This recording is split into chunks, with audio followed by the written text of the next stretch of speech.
I'm Brian Shelton, and you are listening to Harper Talks, a co-production of Harper College Alumni Relations and Harper Radio. Today on Harper Talks, I'm excited to speak with the husband and wife dynamic duo, Maria and Jose Macias. They met while studying at Harper College, and Jose and Maria joined me in the WHCM studios in Building A. Thank you so much for being here. How's it going? Great. Thank you so much for the invitation. It's a first to have to do this radio show and podcast with my wife. I'm very excited to be here. It's full circle, and I'll let her introduce herself a little bit. Hi, everyone. Nice to be here. Thank you again for inviting us. And we're just really excited. Like you said, it's a full circle. It's nice to be here and be back in campus. That's awesome. That's great. It's always tricky to do these with two people. So you just, and I'm really interested in both of your stories. So just jump in with each other. Don't be shy about jumping in and talking about what's going on there. But I'll start with you, Maria. What led you to Harper College? How did you wind up here? Well, I always knew I wanted to continue my education, and so. It just presented the best opportunity for me graduating out of high school. I am an immigrant child. I was brought to the U.S. when I was 6 years old. And so for me, I didn't have a lot of different options available. I did receive my residency the summer I graduated high school. And so Harper just provided that opportunity that it really allowed me to continue my education. And then once I was here, just seeing the different opportunities and programs, it just really was the right place for me, I think. Was that a challenge for you, having been brought here later in life into the United States and then not having your citizenship and your residency permit and that sort of thing? Was that a challenge for you that presented like through high school and then thinking about going to college? Was that a barrier for you? Yeah, honestly, I never really thought about it till I was in high school. I knew I wanted to continue my education and go to a 4-year college. However, because of my legal status, it did present some limitations. But I knew it wasn't going to stop me from continuing my education. And so Harper just, like I said, it offered the program that I was looking for in architecture at that time. And it really allowed me to start my journey. And I say that because although I did come to Harper for architecture, it really, my curiosity kind of led me into different areas. Right. And so, I saw it as a limitation before, but I think if anything, it allowed me a little bit more flexibility in really figuring out what I wanted to do. Just thinking back, I think it was more of an opportunity. Yeah, absolutely. Very cool. How about you, Jose? How did you get here? I got here same like my wife. I thought it was just another vacation with the family, coming to visit family here in Chicago or Toronto. We did that a lot. But this time around, my dad didn't come with, and I was like, what's going on? And then, they're like, yeah, you're going to start school on Monday. We got here on a Friday, and I'm like, you start school on Monday, new school. And, I was kind of, we came here, it was me, my mom, my two sisters. And so they went to live with my aunt, and then I went to live with my uncle, and I met my uncle before, but I wasn't really familiar with him. But, he was in charge of me at that point. And it's like, yeah, you're going to go to this school, this local school, and it's like, you're going to have to walk. We came in December. So it was like, I come from Ecuador. It's like a hot country. And we came here, like it was minus 20 degrees. And they're like, yeah, just, make sure you walk out of the house and you take a left and then just walk all the way to the street ends. And that's where the school is. Well, I got out of the school and I walked right. And I never found the school. Oh, no. So I'm like, all right, well, this is not the right way. Went back all the way, to the other side. I got to the school, started my first day of school, but that's how my journey started. I really wasn't aware of what was going on. Yeah. I was 13 years old. The nice thing was that I was, I went to a private school in Ecuador, so I learned English, actually subjects in English over there, even though the primary language is Spanish. So I had that, background. So for me, it was a little bit easier to kind of catch on the language, and I was put into the ESL program where they teach you and kind of slowly kind of help you transition into regular class. Yeah. And so that was very helpful. And then, went through through high school, started at Steinman's High School in Chicago, freshman year. And then I went to Maine West in Des Plaines, which was a great experience. And then my family lived in Hoffman Estates, and they were like, we've heard of Harper. They have a really good program. My older cousin had gone there and had gone through Harper and he enjoyed it. So I did, he was part of Latinos Unidos. He told me about that, and so that kind of made me kind of motivated me to kind of look into it, that I was going to be in a college where there were going to people that were going to accept me for in my culture, and it wasn't going to be a big shock. So I met with this lady, Juanita Bassler, who was it was her and Frank Rodriguez. It was the other counselor who were in charge of maybe the Latino section. I'm not sure what the official title was, but she helped me out, kind of looked into class, told me about scholarships that were out there for kids that perhaps wanted to get into teaching. And with me actually still kind of waiting through the whole naturalization process of immigration, which took me 24 years.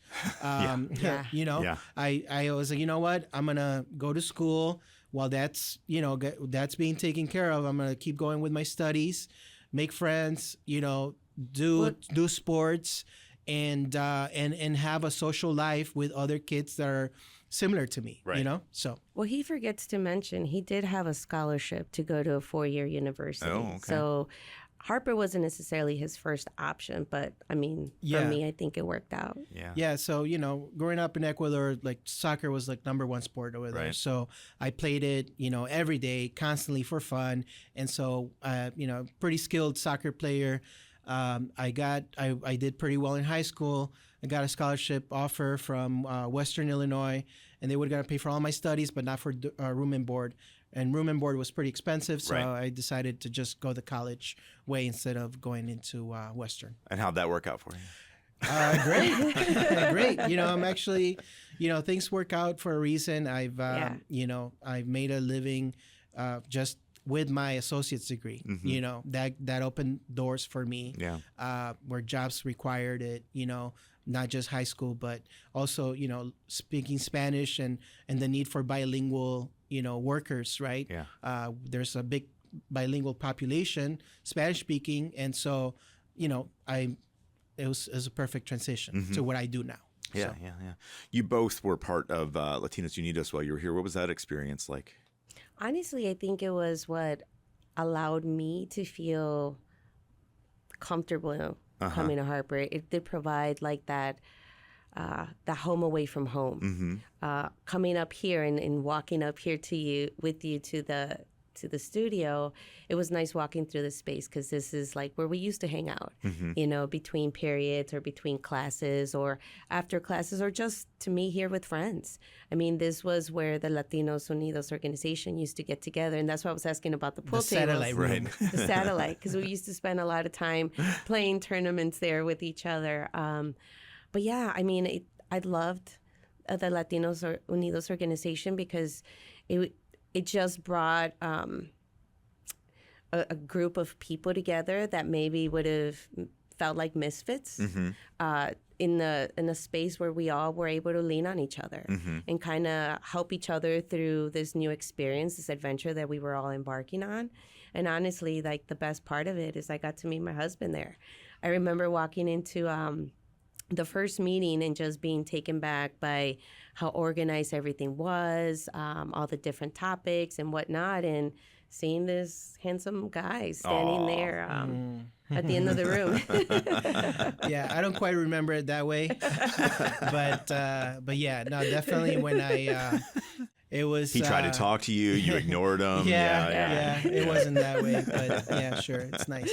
But no, I remember actually the first time I met her. I remember walking into the room of the meeting for Latinos Unidos, and I was meeting saying hi to everybody, and then I got introduced to her, and in the back of my mind, it was like, I might marry her. It was, I never really thought of it. I'm like, okay, well, she looks she looks good, she's pretty, Yeah.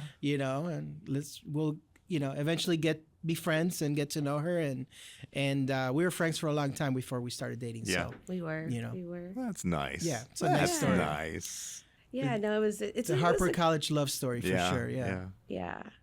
We did spend a lot of time here courting each other, walking the campus, and just doing different activities. Mm-hmm. I mean, it did definitely provide a good backdrop to the beginning of our romance. You mentioned coming up here into A and looking for the pool tables. It's kind of a running joke is that we always have alumni events in Building A because it's the only building that hasn't changed in 50 years, So everybody's like, oh, I remember this. Right. Yeah, but the pool tables are definitely gone. So it's definitely. Yeah, you guys need something else to fill in the There is a miniature ping pong table over there. Okay. We could play ping pong after we get finished here. Table tennis. There so you go. She's very competitive, so be careful what you wish for. Okay. I am very I see what I'm getting into now. All right. So you were both here at Harper, but then you went on different paths after being here at Harper. Jose, you went right into the workforce. I did. Yeah. I went right into the workforce. I got an opportunity to kind of just start doing sales. I knew I wanted to buy a house for my parents, and I figure, I need to find out how to buy a house, right? So I'm gonna get into that industry. So I started looking for work on the paper and the newspaper. Back then we had newspapers. Yeah. And I just called and went interviewed. I think I did really bad, but again, the being bilingual was the what gave me the opportunity to help. And then obviously I was trained and everything, and I passed the test and I got my license, and so now I've been doing this what I do for a living for like over 20 years. Mm-hmm. Yeah. Tell us what you do. So I help people get pre-approved for mortgage loans. And so it's a very fulfilling job.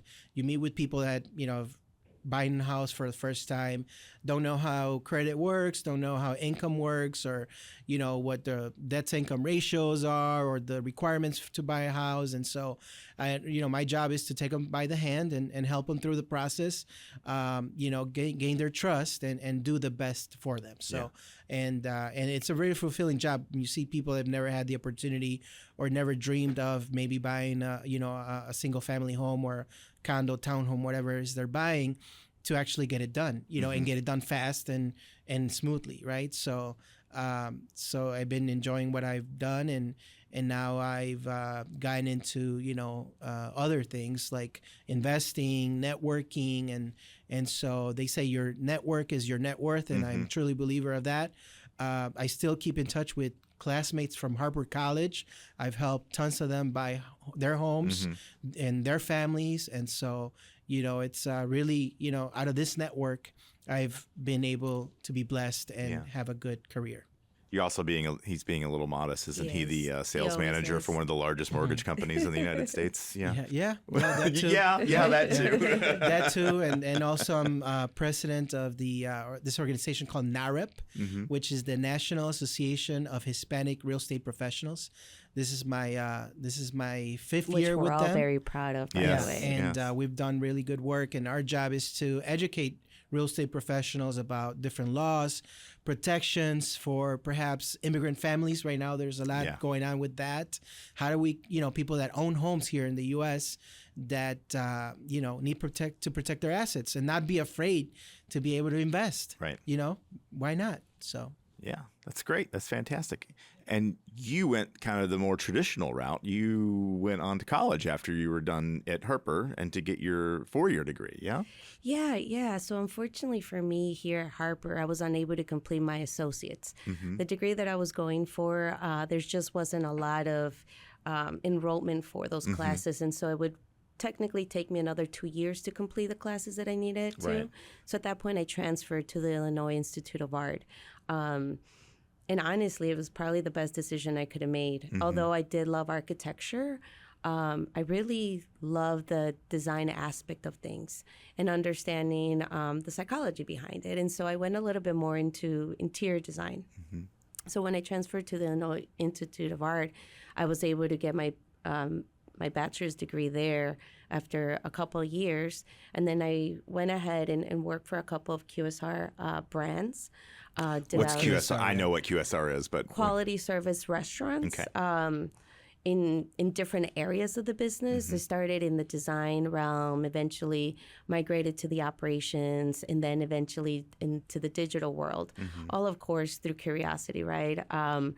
That has really been kind of what's motivated me or guided me through my career path, has really been curiosity and learning new things and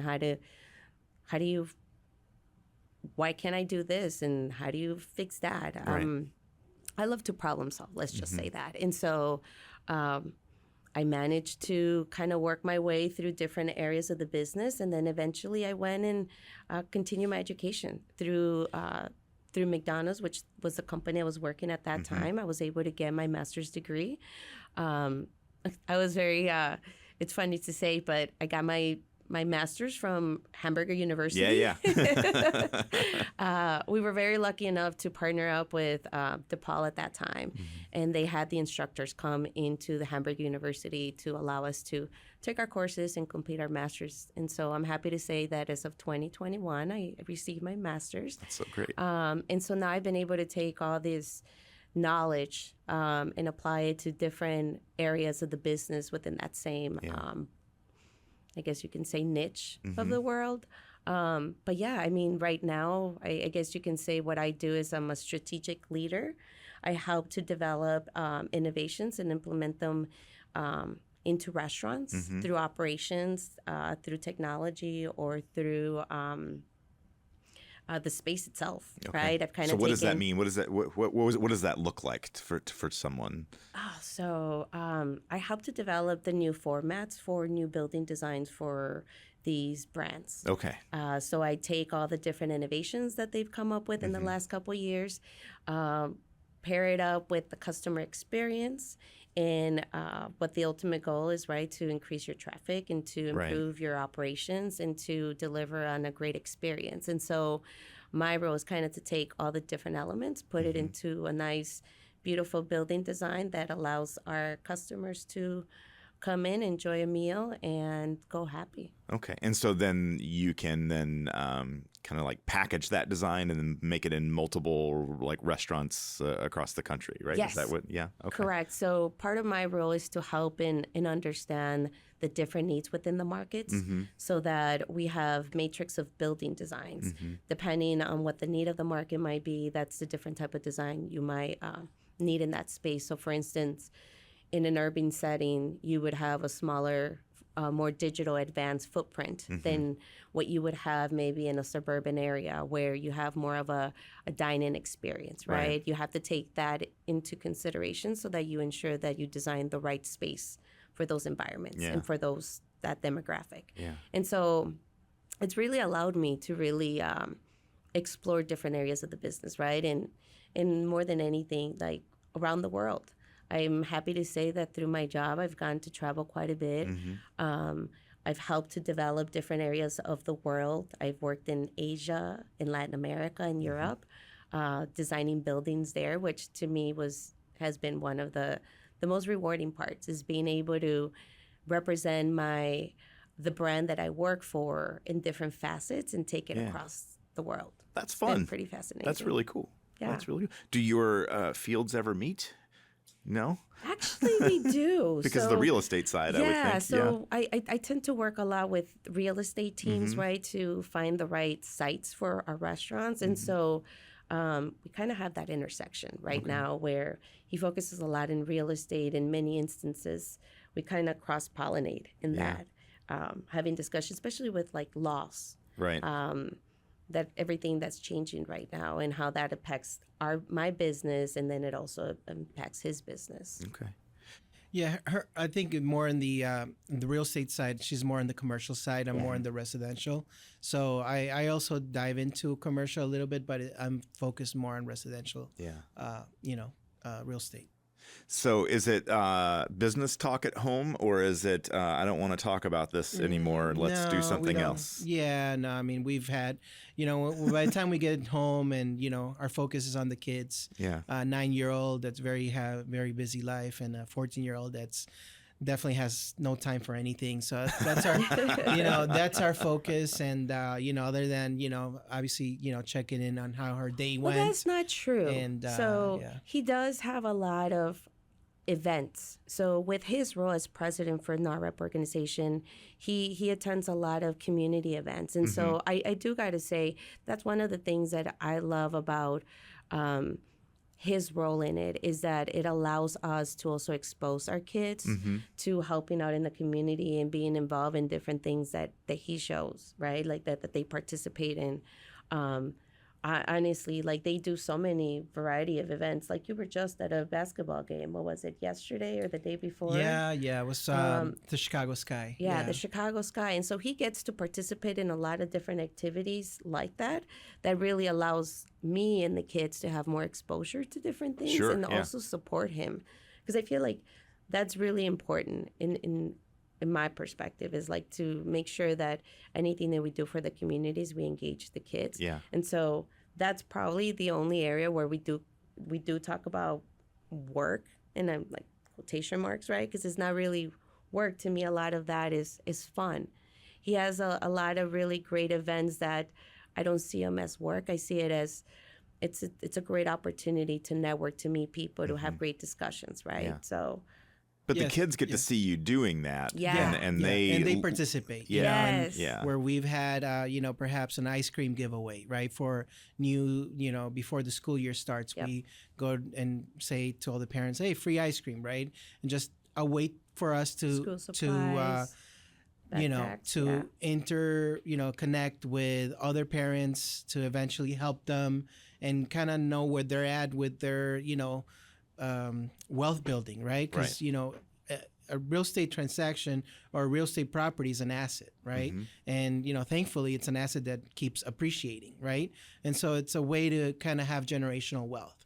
So so these events that I do are community minded, to try to get to meet people, to see where they're at, focused, and help them out to understand what it takes to be able to buy a home and invest, right? So. Well, I think it's so important, especially with the youth, right, to educate them on financial literacy.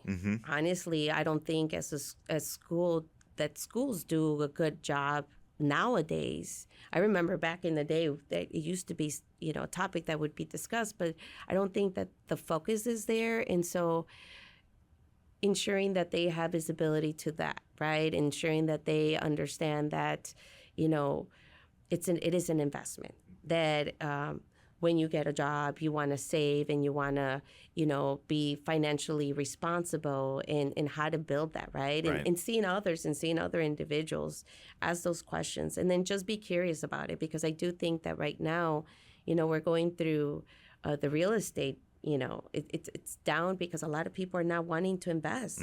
One, the rates are up.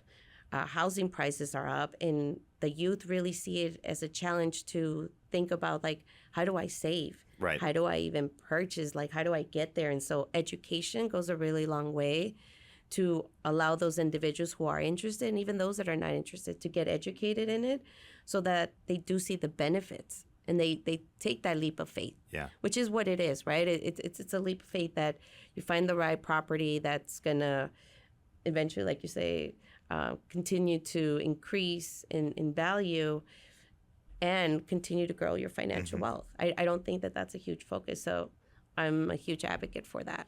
Yeah, I think it's very important to teach kids about how money works from a very, very early age, And so like my daughter in particular, her college fund, right? So like every couple of months we sit down and we look at, because she's in the Bright Start program with the state of Illinois, right? It's kind of a no-brainer program, right? And so we look at it and she's like, oh, how is that making money? Well, you're invested in the S&P 500 and then every month you're buying more of it and then that, compounds. And so explaining that, and it's like, oh, you can have money without actually going to a job and working if you invest money. Yes, that's how it works. That's right. Your money has to work while you sleep, right? And so talking to kids about money is very, very important. Very important. And that's, I'm also a coach, a wealth coach for this organization called the Hispanic Wealth Project, which is a partnership with NAREP, where we go out to communities, we do schools, libraries, and we teach, how money works, how to invest.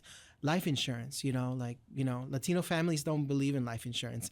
I've asked, so hey, you should have life insurance in case of an accident or something happens, well, if I'm already not here, who cares? I'm not gonna, I won't be here. Who cares about my bills? And, it's like, yeah, but then somebody else has to carry your, the price tag of, everything that has to happen afterwards. Or transferring assets. If God forbid, you're no longer around, educating them on how to make sure that you set have up a trust. the process in place, right? Like set up a trust and transferring property. And, this is, I remember being, 15 years old and going with my mom to the accountant to fill out her taxes. I have no idea, but she's, having me translate, right? And so I was the person who was in charge of the bills, even though I wasn't working, you know, but how to set up auto pay, how to, so that's what, how to write a check. Kids, first generation kids or immigrant kids, deal with every day, right? Yeah. They have to grow up a little faster, have to have that little extra knowledge to help out their parents, succeed. Which is a lot of responsibility for a young kid to take on. Yeah, too. yeah, So, yeah, absolutely. Yeah. Imagine your daughter at this age, helping you do your taxes. Yeah. Somebody should help me do my taxes.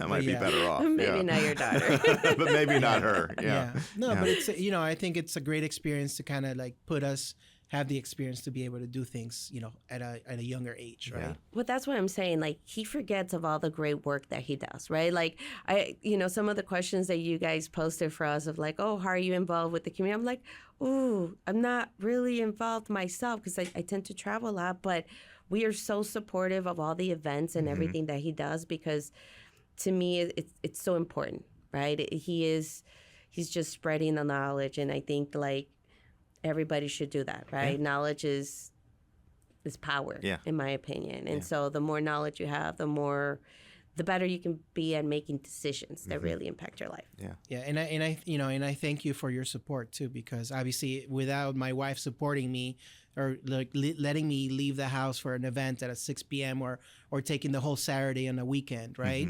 Like it takes two to be able to do those things. Yeah, because you both have very demanding careers and you have children at home and managing all of that. Yeah. Same thing with her. When she was going through her master's degree, she would just get home and study for the rest of the day. Like I would help out with the kids, right? Which, by the way, he was the one that said, go ahead and do it. Yeah. When I brought it to him, I was more like, it might not be the right time. I know. And he's like, no, it's a great opportunity. Let's do it. And I was like, you mean I'll do it? But you know what? I got to say, he is just, it's the same, very supportive, very loving. And, I tend to travel quite a bit for work, and so my headquarters is located in Florida, in Miami. And so I spend a lot of time in Miami. If anything, I like to say I part-time in Miami. And so, of course, with that comes a lot of, support that I need at home with the kids and whatnot. And so we do a great job at being able to support each other and, rely on each other and piggyback on each other. Yeah, I don't know. Great. I think it's a good team. Yeah, great good teamwork. Yeah. I do want to go back and ask you real quick, because you finished your degree here and then you went straight into the workforce. How do you feel, or maybe, I don't want you to necessarily speak for your company, but how do you feel about that? Is an associate's degree enough today? Or, because there's this whole idea of breaking down the paper ceiling, right? Like, I have qualifications, but I didn't finish my bachelor's degree, but I can't get a job because I can't check that box on an application. I mean, how do you feel about that? So being a loan officer, right? Yeah. That's a state test. You don't have to finish your associate's degree to take a test and pass it. So you can be fresh out of high school and take a test, and if you study enough, maybe you'll pass it. But what Harper gave me was the tools, was the network, right? Was the how to the study, right? Like, because anything you do, you have to have a discipline too, right? If I would have done what I'm doing now out of high school, I would have not had those basics that I needed that I got from this school. Right. Okay. Also, I was very shy when I started here at Harper. Through the organization, the Latinos Unidos, I was dancing in front of a couple hundred people, which, I don't even dance that well, but, I was, doing theater, in front of people. So I think all those experiences, right, just being involved with the school, give you that, confidence to be able to achieve greater things after you leave the school. Yeah. So I think that's what really made me successful, because there's plenty of people that take their test and pass it, but they don't become successful because they don't have the discipline that you gain and the resources, the tools that I was able to acquire, through Harper College and getting my associate's degree. Yeah. Yeah. So having the time here to build yourself into a person. And it wasn't easy. It wasn't a straight 2-year path. Yeah. It took me almost 3 years to graduate, and that's fine. If you're going through Harper College right now and you're like, man, this is a lot of work, right? It's a lot of school. I have to work. I have to pay my bills. It's fine, but don't stop. Don't stop. Make sure you're committed. If you get started, make sure you finish it.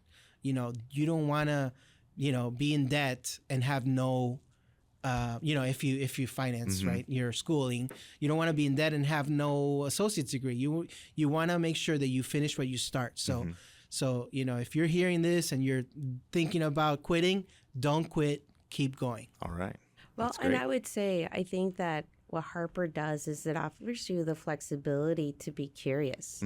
I think a lot of the time you come out of high school and you might have an idea of something that you might pursue, but the reality is that you change your mind. You might find something else that you're more passionate about. You might realize that what you thought you wanted to do is not for you.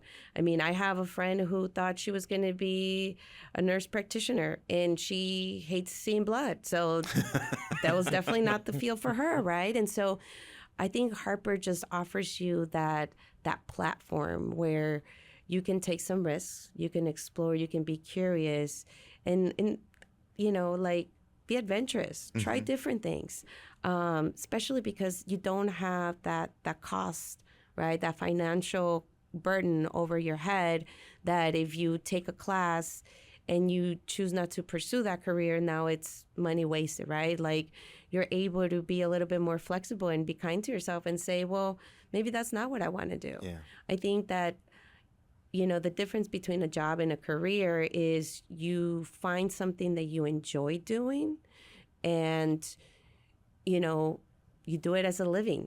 I think a job is something you're forced to do. You may or may not like it, but you have to do it because you got to pay your bills, right? There's a difference to it. If you're going to be working for the next 20, 40 years, might as well be something that you enjoy. And so Harper just kind of offers you a little bit of that platform to be curious and explore. Yeah.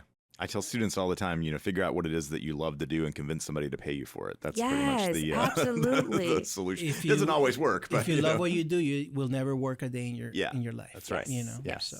Absolutely. Well, it's so awesome having the two of you here. I wish that the people who are listening to this could see the two of you, because the way that you two look at each other and talk about your accomplishments is very, very sweet. Like, you're like such an amazing, supportive couple of each other, and I'd really appreciate seeing that. It's really nice. Thank you. I appreciate you saying that. You know what? Life is not easy. I always say it's just what you make out of it.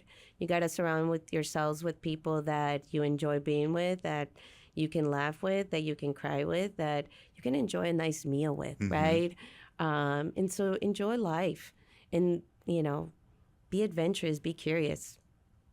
It's good advice. Yeah, and you know what? It's not perfect. It's not perfect. It's never perfect. We've known each other for how long now? 20 plus years. 20 plus years. We've been married for 11. We dated for like almost 10 years. So it's not perfect. But you know what?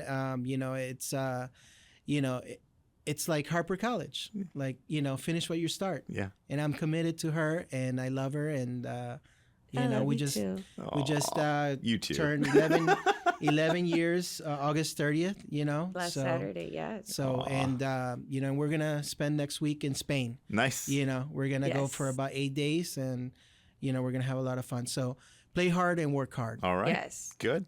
Fantastic. It's been so much fun talking to you both. I really appreciate you coming in. Thanks so much. Yeah, thank you for the invitation. Appreciate it. Jose and Maria Macias are Harper College graduates and doing great things out in the world, and we are lucky to have them here. If you're enjoying Harper Talks, please subscribe, and while you're at it, rate and review us so that others might find us. Harper Talks is a co-production of Harper College Alumni Relations and Harper Radio. Our show is produced by Shannon Hines. This episode was edited by Kobe Pozo. Our online content producer is Blue Bailey. Our theme music was created by Aiden Cashman. I'm Brian Shelton. Thanks for listening.